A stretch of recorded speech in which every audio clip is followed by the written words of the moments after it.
Shalom, bom dia. Hoje nós vamos estar lendo na Bíblia NVI, Êxodo de 12 a 14 e o Salmo 23. Êxodo 12. O Senhor disse a Moisés e a Arão no Egito: Este deverá ser o primeiro mês do ano para vocês. Digam a toda a comunidade de Israel que no 10º dia deste mês todo homem deverá separar um cordeiro ou um cabrito para sua família, um para cada casa. Se uma família for pequena demais para um animal inteiro, deve dividi-lo com seu vizinho mais próximo, conforme o número de pessoas e conforme o que cada um puder comer. O animal escolhido será macho de 1 ano, sem defeito, e pode ser cordeiro ou cabrito. Guardem-no até o 14º dia do mês, quando toda a comunidade de Israel irá sacrificá-lo ao pôr do sol. Passem, então, um pouco de sangue nas laterais e nas vigas superiores das portas das casas nas quais vocês comerão o animal. Naquela mesma noite comerão a carne assada no fogo, juntamente com ervas amargas e pão sem fermento. Não comam a carne crua nem cozida em água, mas assada no fogo, cabeça, pernas e vísceras. Não deixem sobrar nada até pela manhã. Caso isso aconteça, queime o que restar. Ao comerem, estejam prontos para sair. Cinto no lugar, sandália nos pés e cajado na mão. Comam apressadamente. Esta é a Páscoa do Senhor. Naquela mesma noite passarei pelo Egito e matarei todos os primogênitos, tanto dos homens como dos animais, e executarei juízo sobre todos os deuses do Egito. Eu sou o Senhor. O sangue será um sinal para indicar as casas em que vocês estiverem. Quando eu vir o sangue, passarei adiante. A praga de destruição não os atingirá, quando eu ferir o Egito. Este dia será um memorial que vocês e todos os seus descendentes o comemorarão como festa ao Senhor. Comemorem-no como decreto perpétuo. Durante 7 dias, comam pão sem fermento. No primeiro dia, tirem de casa o fermento, porque quem comer qualquer coisa fermentada, do 1º ao 7º dia, será eliminado de Israel. Convoquem uma reunião santa no 1º dia e outra no 7º. Não façam nenhum trabalho nesses dias, exceto o da preparação da comida para todos. É só o que poderão fazer. Celebrem a festa dos pães sem fermento, porque foi nesse mesmo dia que eu tirei os exércitos de vocês do Egito. Celebrem esse dia como decreto perpétuo por todas as gerações. No primeiro mês, comam pão sem fermento, desde o entardecer do 14º dia até o entardecer do 21º. Durante 7 dias, vocês não deverão ter fermento em casa. Quem comer qualquer coisa fermentada será eliminado da comunidade de Israel, seja estrangeiro, seja natural da terra. Não comam nada fermentado. Onde quer que morarem, comam apenas pão sem fermento. Então Moisés convocou todas as autoridades de Israel e lhes disse: Escolham um cordeiro ou um cabrito para cada família. Sacrifiquem-no para celebrar a Páscoa. Molhem um feixe de isopo no sangue que estiver na bacia e passem o sangue na viga superior e nas laterais das portas. Nenhum de vocês poderá sair de casa até o amanhecer. Quando o Senhor passar pela terra para matar os egípcios, verá o sangue na viga superior e nas laterais da porta, e passará sobre aquela porta e não permitirá que o destruidor entre na casa de vocês para matá-los.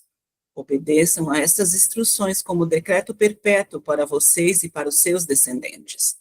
Quando entrarem na terra que o Senhor prometeu lhes dar, celebrem esta cerimônia. Quando seus filhos lhe perguntarem: o que significa essa cerimônia? Responda-lhes: é o sacrifício da Páscoa ao Senhor, que passou sobre as casas dos israelitas no Egito, e poupou nossas casas quando matou os egípcios. Então o povo curvou-se em adoração. Depois os israelitas se retiraram e fizeram conforme o Senhor tinha ordenado a Moisés e a Arão.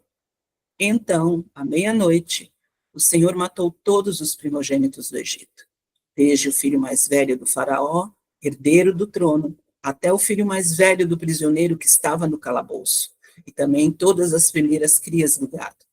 No meio da noite, o faraó, Todos os seus conselheiros e todos os egípcios se levantaram, e houve grande pranto no Egito, pois não havia casa que não houvesse um morto. Aquela mesma noite, o faraó mandou chamar Moisés e Arão e lhes disse: saiam imediatamente do meio do meu povo. Vocês e os israelitas vão prestar culto ao Senhor, como vocês pediram.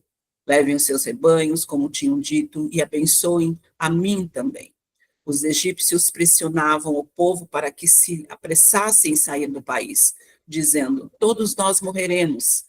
Então o povo tomou uma massa de pão ainda sem fermento e as carregou nos ombros, nas amassadeiras, embrulhadas em suas roupas.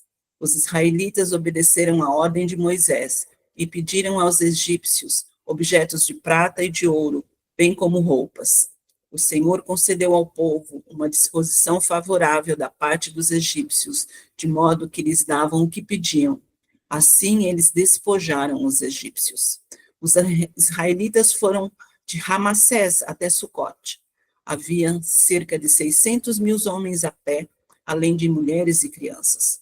Grande multidão de estrangeiros de todo tipo seguiu com eles, além de grandes rebanhos, tanto de bois como de ovelhas e cabras. Com a massa que havia trazido do Egito, fizeram pães sem fermento.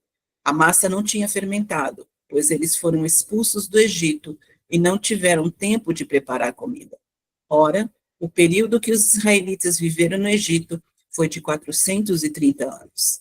No dia que se completaram os 430 anos, todos os exércitos do Senhor saíram do Egito. Assim como o Senhor passou em vigília naquela noite para tirar do Egito os israelitas, esses também devem passar em vigília essa mesma noite, para honrar ao Senhor por todas as suas gerações. Disse o Senhor a Moisés e Arão: estas são as leis da Páscoa. Nenhum estrangeiro poderá comê-la. O escravo comprado poderá comer da Páscoa depois de circuncidado, mas o residente temporário e o trabalhador contratado dela não comerão. Vocês a comerão numa só casa. Não leve nenhum pedaço de carne para fora da casa, nem quebre nenhum dos ossos. Toda a comunidade de Israel terá que celebrar a Páscoa. Qualquer estrangeiro residente entre vocês que quiser celebrar a Páscoa do Senhor terá que circuncidar todos os do sexo masculino da sua família. Então poderá participar como natural da terra. Nenhum circunciso poderá participar. A mesma lei se aplicará ao natural da terra e ao estrangeiro residente. Todos os israelitas fizeram como o Senhor tinha ordenado a Moisés e a Arão. No mesmo dia, o Senhor tirou os israelitas do Egito, organizados segundo as suas divisões. Êxodo 13. E disse o Senhor a Moisés: consagre a mim todos os primogênitos. O primeiro filho israelita me pertence, não somente entre os homens, mas também entre os animais. Então disse Moisés ao povo: comemorem esse dia em que vocês saíram do Egito, da terra da escravidão, porque o Senhor os tirou dali não com mão poderosa, não comam nada fermentado. Neste dia do mês de Abibe, vocês estão saindo. Quando o Senhor os fizer entrar na terra dos cananeus, dos hititas, dos amoreus, dos heveus e dos jebuseus, terra que ele jurou aos seus antepassados que daria a vocês, terra onde manam leite e mel, vocês deverão celebrar esta cerimônia neste mês. Durante 7 dias comam pão sem fermento, e no 7º dia façam uma festa ao Senhor. Comam pão sem fermento durante os 7 dias, não haja nada fermentado entre vocês, nem fermento algum dentro do seu território. Nesse dia, cada um dirá a seu filho: assim faço pelo que o Senhor fez por mim quando saí do Egito. Isso lhe será como sinal em sua mão e memorial em sua testa, para que a lei do Senhor esteja em seus lábios, porque o Senhor o tirou do Egito com mão poderosa. Cumpra essa determinação na época certa, de ano em ano. Depois que o Senhor os fizer entrar na terra dos cananeus, entregá-la a vocês, como jurou a vocês e aos seus antepassados. Separem para o Senhor o primeiro nascido de todo o ventre. Todos os primeiros machos dos seus rebanhos pertencem ao Senhor. Resgate Com um cordeiro toda a primeira cria dos jumentos, mas se não quiser resgatá-la, quebre-lhe o pescoço. Resgate também todo primogênito entre os seus filhos. No futuro, como seus filhos lhes perguntarem, que significa isso? Diga-lhes, com mão poderosa o Senhor nos tirou do Egito, da terra da escravidão. Quando o faraó resistiu e recusou deixar-nos sair, o Senhor matou todos os primogênitos do Egito, tanto de homens como de animais. Por isso, sacrificamos ao Senhor os primeiros machos de todo o ventre e resgatamos os nossos primogênitos. Isso será como sinal em sua mão e marca em sua testa, de que o Senhor nos tirou do Egito com mão poderosa. Quando o faraó deixou sair o povo, Deus não o guiou pela rota da terra dos filisteus, embora este fosse caminho mais curto, pois disse, se eles se defrontarem com a guerra, talvez se arrependam e voltem para o Egito. Assim, o Senhor fez o povo dar a volta pelo deserto, seguindo o caminho que leva ao Mar Vermelho. Os israelitas saíram do Egito preparados para lutar. Moisés levou os ossos de José, porque José havia feito os filhos de Israel prestarem um juramento quando disse, Deus certamente virá em auxílio a vocês, levem então os meus ossos daqui. Os israelitas partiram de Sucote e acamparam em Etã, junto ao deserto. Durante o dia, o Senhor ia diante deles, numa coluna de nuvem, para guiá-los no caminho, e de noite, numa coluna de fogo, para iluminá-los, e assim podiam caminhar de dia e de noite. A coluna de nuvem não se afastava do povo de dia, nem a coluna de fogo de noite. Êxodo 14. Disse o Senhor a Moisés, diga aos israelitas que mudem o rumo e acampem perto de Pi-Hahirote, entre Migdol e o mar. Acampem à beira-mar, de frente a de Baal-Zephon. O faraó pensará que os israelitas estão vagando confusos, cercados pelo deserto. Então, endurecerei o coração do faraó, e ele os perseguirá. Todavia, eu serei glorificado por meio do faraó de todo o seu exército, e os egípcios saberão que eu sou o Senhor. E assim fizeram os israelitas. Contaram ao rei do Egito que o povo havia fugido.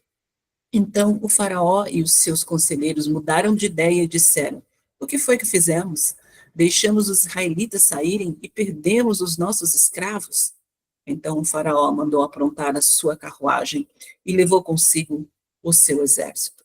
Levou todos os carros de guerra do Egito, inclusive 600 dos melhores desses carros, cada um com um oficial no seu comando.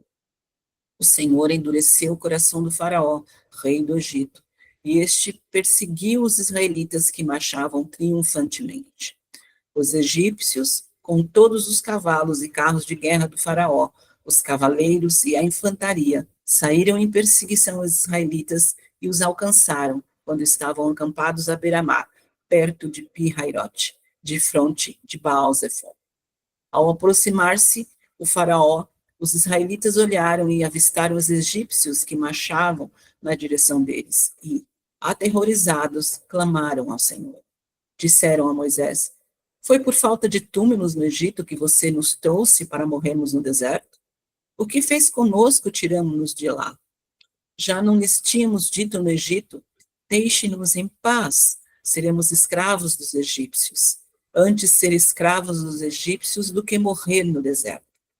Moisés respondeu ao povo, não tenham medo, fiquem firmes e vejam o livramento que o Senhor lhes trará hoje, porque vocês nunca mais verão os egípcios que hoje vêm. O Senhor lutará por vocês, tão somente acalmem-se. Disse então o Senhor a Moisés, por que você está clamando a mim? Diga aos israelitas que sigam avante. Erga a sua vara, estenda a mão sobre o mar, e as águas se dividirão para que os israelitas atravessem o mar em terra seca. Eu, porém, endurecerei o coração dos egípcios, e eles os perseguirão. E serei glorificado com a derrota do faraó e de todo o seu exército, com seus carros de guerra e seus cavaleiros. Os egípcios saberão que eu sou o Senhor, quando eu for glorificado com a derrota do faraó, com seus carros de guerra e seus cavaleiros. A seguir, o anjo de Deus, que ia à frente dos exércitos de Israel, retirou-se, colocando-se atrás deles. A coluna de nuvem também saiu da frente deles e se pôs atrás.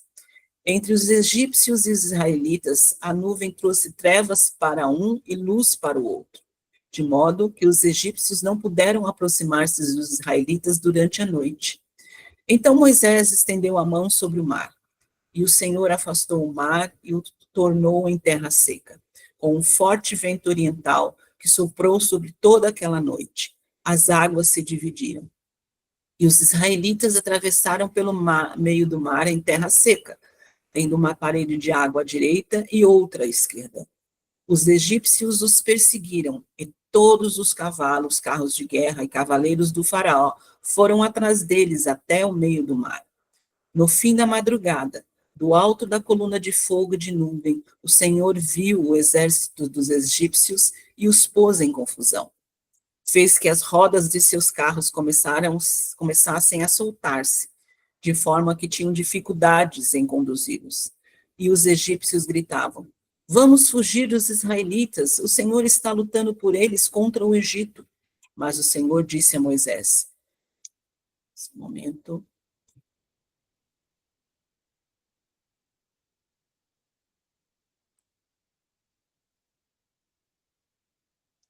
um momentinho.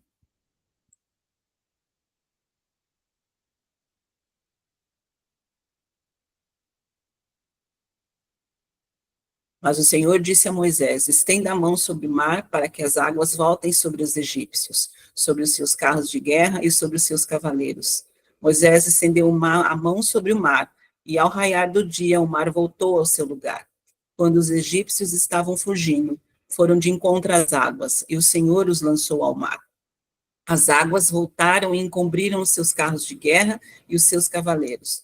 Todo o exército do faraó que havia perseguido os israelitas mar adentro, ninguém sobreviveu. Mas os israelitas atravessaram o mar pisando em terra seca, tendo uma parede de água à direita e outra à esquerda. Naquele dia, o Senhor salvou Israel das mãos dos egípcios, e os israelitas viram os egípcios mortos na praia. Israel viu o grande poder do Senhor contra os egípcios, temeu ao Senhor e pôs nele a sua confiança, como também em Moisés, seu servo. Salmo 23. O Senhor é o meu pastor, de nada terei falta. Em verdes pastagens me faz repousar e me conduz a águas tranquilas. Restaura-me o vigor, guia-me nas veredas da justiça, por amor do seu nome. Mesmo quando eu andar por um vale de trevas e morte, não temerei perigo algum, pois tu estás comigo. A tua vara e o teu cajado me protegem. Preparas um banquete para mim à vista dos meus inimigos. Tu me honras, ungindo a minha cabeça com óleo e fazendo transbordar o meu cálice. Sei que a bondade e a fidelidade me acompanharão todos os dias da minha vida, e voltarei à casa do Senhor enquanto eu viver. Amém. Amém, meu Deus, que tremendo, né? Uau, a associação aqui da Páscoa, da libertação do povo do Egito, a abertura do Mar Vermelho com os Salmos 23, né, gente? Meu Deus do céu, que porção riquíssima. Queridos, a gente, nessa manhã, foi impactado aqui, né, com a palavra do Eterno nos trazendo a bênção extraordinária do que é a Páscoa, a verdadeira Páscoa, Pessach, né? Que quer dizer passagem. Foi a última praga ali liberada sobre o Egito, que é a morte dos primogênitos, né? Egípcios.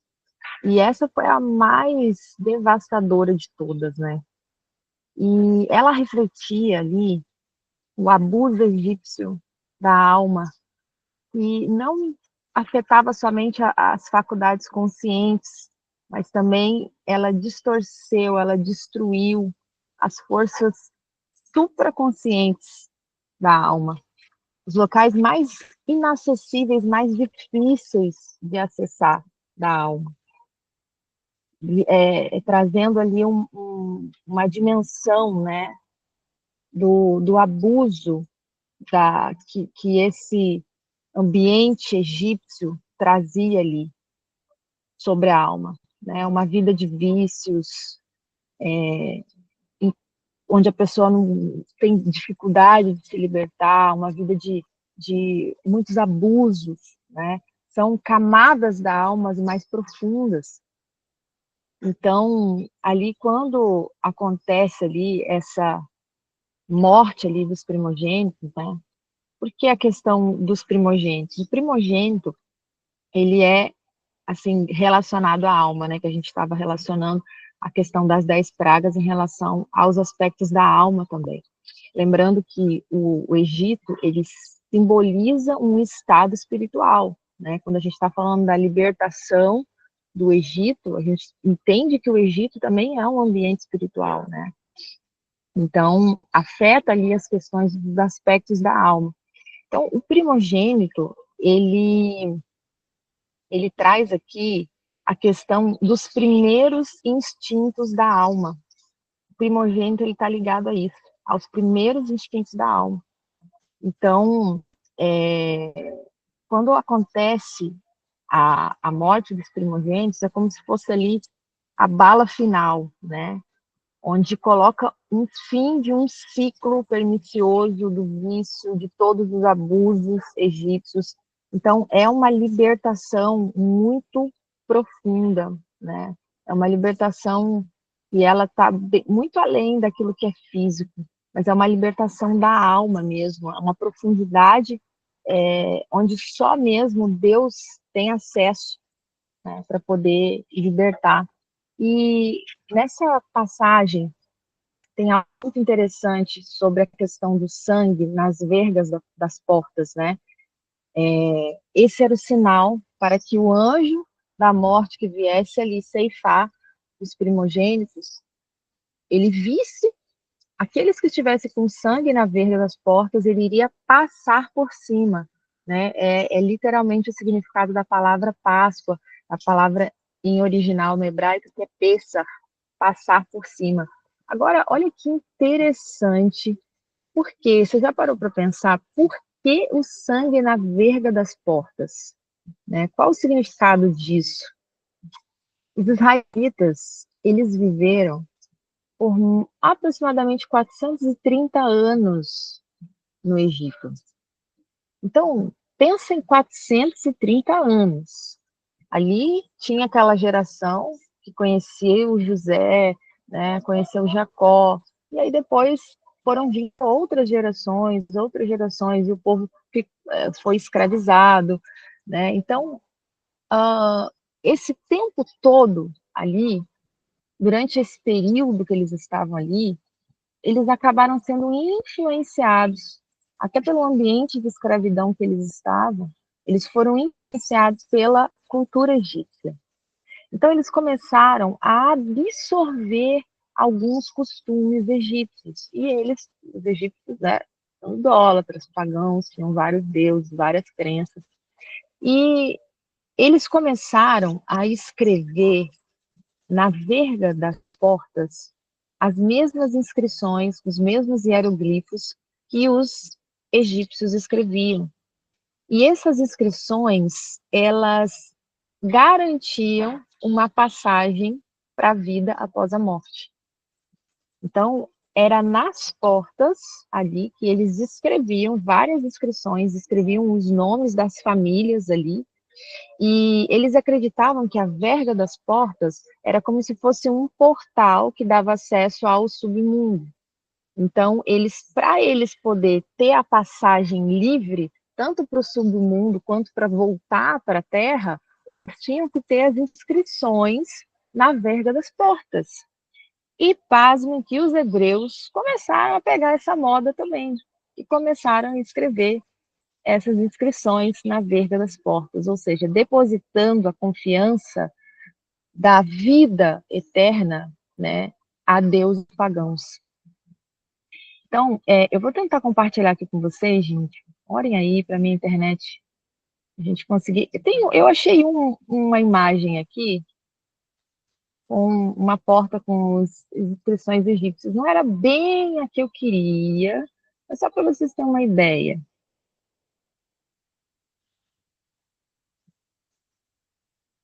Tá subindo aqui o compartilhamento, vou dar um pouquinho.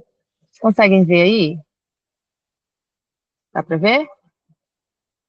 Interessante que a casa dos egípcios, tá? Da maior população ali, né? Não dos faraós, mas eles tinham casas simples, em termos assim, a base da construção da casa toda não era um material tão forte quanto a verga das portas. Eles davam a máxima atenção na vergadura das portas, né? E eles faziam essas inscrições. O restante da casa não era, principalmente pelo lado de fora. Hoje em dia, se você for lá no Egito hoje, as casas deles são, por fora, elas não têm estética nenhuma. Aqui no Brasil, a gente tem assim, uma arquitetura bonita das casas, né? Em vários países assim que a gente vai, a gente vê as casas assim, uma arquitetura muito bonita, um designer, né? Diferenciado externamente. Lá no Egito, até os dias de hoje, os prédios assim, eles são bem feios por fora, né? E por dentro que eles são ornamentados. Então, o negócio deles é ser bonito por dentro e não por fora, né? Isso eles têm ali como crença que a pessoa ela tem que ser bonita por dentro e não por fora, né? Então, nessa época aqui, o que era para eles fundamental era essa estrutura firme de pedra, tinha que ser de pedra, né? Por quê? Porque representava ali algo eterno, algo que não se consumia. Então, eles faziam essa estrutura de pedra e ali eles talhavam as inscrições para que eles tivessem acesso ao submundo. E aí, gente, né, a gente vê aqui agora por que Deus mandou passar o sangue na verga das portas, né? Então, é um ato de cobrir essas inscrições egípcias com o sangue do cordeiro. Aqui significava a purificação das influências pagãs. Significava uma ruptura com as crenças e práticas idólatras que foram adquiridas durante esse cativeiro ali de Israel.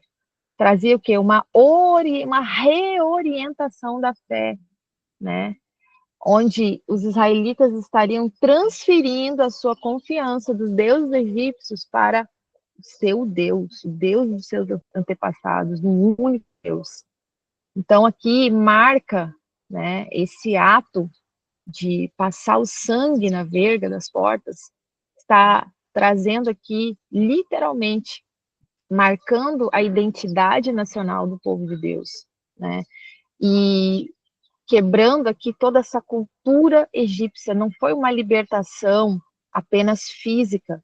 Essa saída do Egito, né, não era apenas física. Aquilo que a gente falou desde o início lá. Né, o Egito, ele significa um estado espiritual. Então, essa libertação era física, era espiritual e era cultural. Né? E o sangue do Cordeiro ali, representando já o nosso Messias, Yeshua HaMashiach, o Cordeiro Pascual, o verdadeiro Pascual, Cordeiro Pascual. Né? Então, o sangue dele ali, colocado ali, dizendo que ele é o único que tem o poder de nos dar acesso à eternidade. Não há eternidade, não há vida e vida abundante sem o sangue de Yeshua HaMashiach. Olha que tremendo, que extraordinário, né? A gente está falando aqui de milhares de anos antes da vinda de Yeshua, e o sangue dele ali já perfigurando aquele que nos dá a vida eterna, vida em abundância. Então, queridos, não vou estender aqui muito, mas a Páscoa é algo realmente marcante. Vocês viram o Senhor falando, né, que é um estatuto perpétuo, é um estatuto perpétuo. É algo que para nós a gente tem que celebrar por toda a nossa vida e passar de geração em geração. E é por isso que nós temos que celebrar com a nossa família e celebrar da maneira correta. A Páscoa não tem nada a ver com o ovo de Páscoa. Isso tudo é influência pagã para tentar desvirtuar o verdadeiro memorial desse milagre, desse feito extraordinário que nos alcança, né? Então, a gente vai celebrar a festa da Páscoa agora em abril, né? Lá no aplicativo da Elohim Church, a gente já está com o calendário de todas as festas bíblicas. E eu queria achar o versículo aqui que fala que a Páscoa é um mandamento perpétuo. Deixa eu ver se eu acho aqui. Um minutinho. Eu acho que vale a pena a gente registrar. Porque por que Deus instituiu as festas bíblicas, queridos? Porque elas são memoriais que devem ser lembrados e devem ser passados de geração em geração. Quando um povo não se lembra dos feitos do Eterno, o que acontece é o que aconteceu com os hebreus quando estavam no Egito. Eles começam a absorver culturas e práticas pagãs que não tem nada a ver com o reino, não tem nada a ver com aquilo que é nosso Deus. E o pior é que essas práticas, elas contaminam o povo. Elas trazem influências negativas que desvirtuam a visão, que enfraquece a fé. Achei o versículo aqui, ó. Êxodo 12, 13. Diz assim, Êxodo 12, 13. Ó, o sangue será um sinal para indicar as casas em que vocês estiverem. Quando eu vir o sangue, eu passarei adiante. A praga da destruição não atingirá quando eu ferir. Este dia será um memorial que vocês e todos os seus descendentes comemorarão como festa do Senhor. Comemorem-no como decreto perpétuo. Olha como é poderoso isso. O Senhor quer que nós nos alegremos, que nós celebremos a nossa libertação da morte para a vida, né? Saindo do Egito, do nosso Egito, para a vida eterna, para a vida de abundância, para a vida de um reino maravilhoso, extraordinário, onde há luz, onde há cura, onde há alegria, gozo, onde você não está mais sujeito a um jugo de escravidão e morte. Então a gente deve celebrar a Páscoa, e a Páscoa ela tem data certa, e a data certa da Páscoa está na palavra, está na Bíblia, é dia 14 de Nissan. Então no nosso calendário gregoriano aqui, vai cair em abril, agora não recordo precisamente qual é o dia, mas no aplicativo da Elohim Church, se você não baixou ainda, é só você colocar lá na lojinha do seu celular, né, na lojinha de aplicativos, coloca lá Elohim Church. Lá dentro tem um calendário e nós celebramos todas as festas bíblicas porque elas são ordenanças do Senhor. E cada festa bíblica tem um significado profético. A gente está aqui celebrando algo que o Senhor fez, algo que nós estamos vivendo hoje e aquilo que nós vamos viver quando o nosso Messias retornar. Amém? Então, na festa da Páscoa, a gente vai trazer muito mais ensino, mais detalhes, mas hoje, realmente, nós fomos tremendamente abençoados com essa porção maravilhosa. Que Deus abençoe vocês, que vocês tenham um dia extraordinário, cheio da graça e do amor do Altíssimo, em nome de Yeshua HaMashiach. E amanhã estamos aqui, firmes e fortes. Shalom, shalom, queridos. Bom dia. Deus abençoe vocês.